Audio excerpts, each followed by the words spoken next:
Shalom Bapak Ibu saudara kasih dalam Tuhan, haleluya. Kembali berjumpa lagi dengan saya Pendeta Dede Daniel dalam renungan malam yang saya buat hari demi hari. Kita bersyukur hari ini kita kembali memasuki minggu yang baru ya. Di Australia kami masih merayakan hari libur atau public holiday, masih dalam rangkaian Easter holiday sampai hari Senin. Dan kita bersyukur kita mungkin sudah spend time dengan orang-orang yang kita kasihi. Mungkin kita sudah melakukan berbagai macam kegiatan hari ini dan siap untuk beristirahat kembali. Kita diingatkan lagi dan disegarkan tentunya dengan firman Tuhan. Saya berharap renungan ini bisa menjadi berkat bagi saudara. Dan kalau saudara diberkati, silakan bagikan kepada orang lain. Kalau saudara belum subscribe kepada channel GB Immanuel, silakan subscribe sehingga saudara diberkati dengan update pelayanan yang saya lakukan di gereja yang saya layani tentunya, yang tentunya berhubungan dengan pemberitaan firman Tuhan.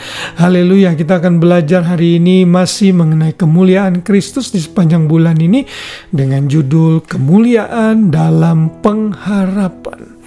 Kita akan membaca ayatnya dalam Efesus 1 ayat 12 yang berkata demikian, supaya kami yang sebelumnya telah menaruh harapan pada Kristus boleh menjadi puji-pujian bagi kemuliaannya. Saudara, ayat ini muncul dalam konteks mengenai kekayaan orang-orang yang terpilih. Saudara, kita semua sudah ditentukan oleh Tuhan untuk diselamatkan. Kita respon itu menunjukkan kita adalah orang-orang pilihan Allah.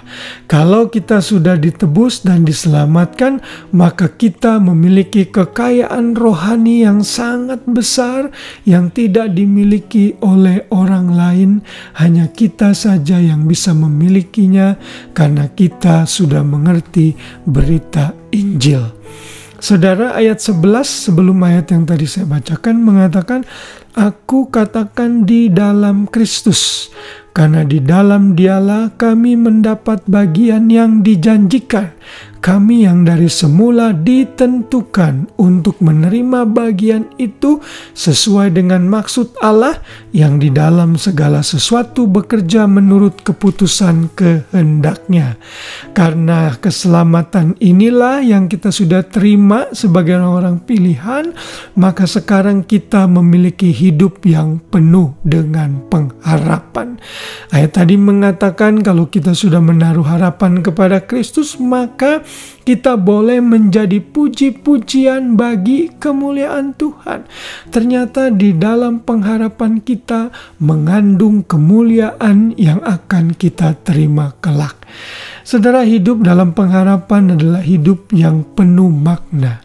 Pengharapan itu seperti suara yang berbisik di dalam telinga kita dan menyatakan belum selesai.